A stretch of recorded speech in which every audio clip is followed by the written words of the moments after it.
बोलो आ रही है। हमारे राज्य पर अंग्रेजों का आक्रमण होने वाला है और हमारे कायर राजा वीर दिखाकर भाग चुके हैं। अब हमें ही हमारे नगर में खून की नदियां बहने से रोकना होगा। वहीं दूसरी तरफ हम देखते हैं कि अंग्रेज क्रांतिकारियों पर अत्याचार कर रहे हैं। उन्हें कोड़ों से पीटा जा रहा था, उनके घाव पर गर्म पानी और नमक डाला जा रहा था, उन्हें तोप के मुंह पर बांधकर उड़ा दिया जाता था, उन्हें बीच चौराहे पर ले जाकर फांसी दी गई, उन्हें पिंजरे जैसी जगह पर 4-4 लोगों को ठूस ठूस कर भरा जाता था। प्रताप जो चंद्रा कुमारी का पति था, वो भी इन्हीं क्रांतिकारियों में से एक था। एक दिन मौका मिलते ही वो वहां से भाग गया और ये बात चंद्रा और सालुमरा ठाकुर जो राजपूत सरदार थे उनको बताई है, जिसे देखकर सभी चौपाल पर इकट्ठा हो जाते हैं।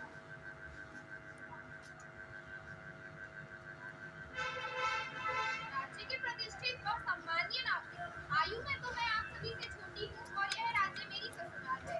वैसे तो मुझे आप सभी के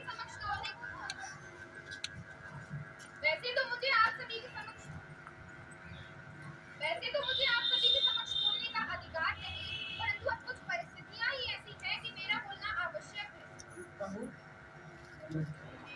बहू बिना संकोच के अपनी बात कहो। मेरे पास आप सभी के लिए पूरी सूचना है। तुम्हारी जैसी वीरांगनाओं के होते हुए वो कीचड़ों की भांति कैसे भाग गया? कीचड़ी तो था तभी भाग गया और साथ ही अन्य सेनापतियों को भी अपने साथ ले गया। धिक्कार है, ऐसे गद्दार का तो यहाँ से भाग जाना ही उचित है। यहाँ रहकर औरों को भी गद्दार बनाता।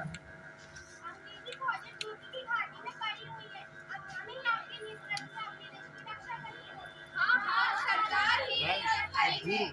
जैसे आप सबकी इच्छा। दुर्ग के मुख्य द्वार पर शहीदास जी, दुर्ग के उत्तरी द्वार पर था और बाकी लोग अपनी इच्छा से लगेंगे। सरदार, हम स्त्रियां क्या करेंगी? स्त्रियां दुर्ग में रहकर भोजन, बारूद आदि की वृद्धों की देखभाल भी तो करेंगी। सरदार, इसके बाद भी बहुत सी स्त्रियां ऐसी बचेंगी जिनके पास कुछ कार्य नहीं रहेगा। तो आप बताइए, आप क्या करना चाहती हैं? हम भी हैं।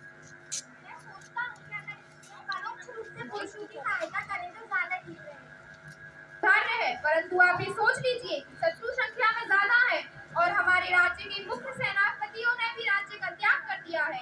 आप वह गलती मत दोहराइए जो हमारे पूर्वजों ने की है। बेटी, आखिर तुम कहना क्या चाहती हो?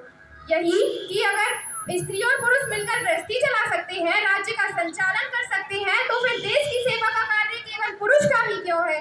हम भी युद्ध लड़ेंगे और अगर हमारी मृत्यु निश्चित है तो हम दुश्मन को मार कर ही मरेंगे।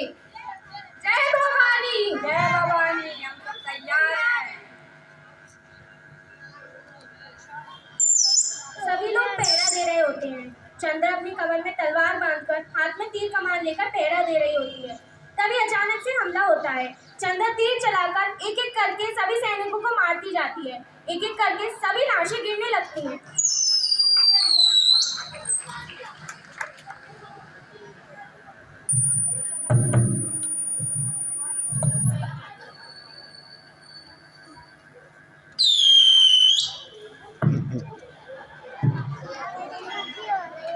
स्वामी, आप सरदार की सहायता कीजिए। दुष्ट, अगर हिम्मत है तो हमसे लड़, कच्चा मर दे तो मेरी तलवार का बार झेल। प्रताप, अब मैं चलता हूँ। मातृभूमि की रक्षा तुम्हारे हाथ में है। अब तुम सरदार हो।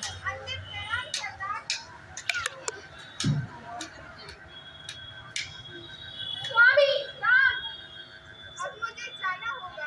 धरती माता मुझे अपनी गोद में बुला रही है। स्वामी, अब तुम्हारी चंद्रा रणचंडी की तरह इन सभी को मौत के घाट उतार देगी।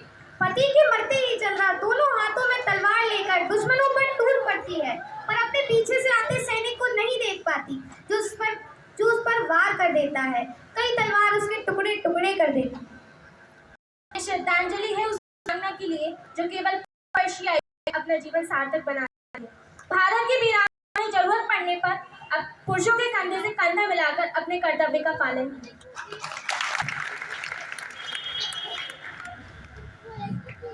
सरफरोशी की तमन्ना अब हमारे दिल में है, देखना है जोर कितना जितना बाजुए का दिल में है, भारत